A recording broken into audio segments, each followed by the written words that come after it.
کتنی رحمتیں اللہ تعالیٰ کی، کتنی نعمتیں اللہ تعالیٰ کی جو کنزیوم ہو چکی، اور کتنی ہی نعمتیں اربها جو ہیں وہ قیامت تک اللہ تعالیٰ کی طرف سے آئیں کہ خربہ یا لامحدود کہہ سکتے ہیں، لیکن اس کے باوجود اللہ کے خزانے جو ہیں وہ اللہ کے ہاتھ اور رحمت کے جو ہے وہ بھرے کے بھرے ہیں، خزانے جو ہیں بھرے کے بھرے ہیں، اس میں ذرا برابر بھی کچھ کمی نہیں آئی۔ تو اللہ کے خزانوں میں تو کچھ کمی بھی نہیں ہو سکے، اور اتنے وسیع خزانے کے مالک بھی اگر بن جائیں تو وہ بھی اس انسان کی ایک فطرت کی بات ہو رہی ہے، تو وہ بھی اس میں سے خرچ کرنے سے ڈریں کہ کہیں اس میں کمی نہ آ جائے، تو انسان تو ہے ہی بڑا بخیل۔ جیسے کہ ساتھ یہاں پر رکتے ہیں، اللہ تعالیٰ سے دعا ہے کہ ہم نے جو سمجھنے کی کوشش کی اس کی صحیح سمجھ اللہ تعالیٰ ہمیں عطا فرمائے، کہنے میں، سننے میں، سمجھنے میں کوئی کمی بیشی ہے تو اللہ تعالیٰ ہمارا عذر جو ہے وہ قبول فرمائے، اور ہماری نیت کے مطابق اللہ تعالیٰ ہمیں صحیح سمجھ بھی عطا فرمائے اور صحیح رستہ ہمیں عطا فرمائے۔ آمین یا رب العالمین۔ وما علینا الا البلاغ المبین۔ جی اگر آپ کچھ اضافہ کرنا چاہتے ہیں تو کر سکتے ہیں، جزاکم اللہ خیرا کثیرا۔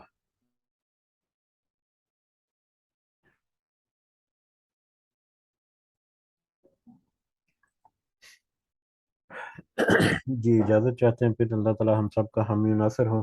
سب کو دعاؤں میں ضرور یاد رکھیں، اللہ تعالیٰ سب کے لیے آسانیاں پیدا فرمائے، جو جو آزمائشیں ہیں جس چیز کے لیے اللہ تعالیٰ اس میں ان کی خاص مدد فرمائے، جو نیک اور جائز حاجات ہیں اللہ تعالیٰ اس میں ان کو پوری فرمائے، اور ان کے لیے اللہ تعالیٰ وسائل اور آسانیاں میسر کرے۔ آمین یا رب العالمین۔ ہمارے والدین کو اللہ تعالیٰ خاص اپنے رحمت اور فضل و کرم میں رکھے، جو اس دنیا میں حیات ہیں اللہ تعالیٰ انہیں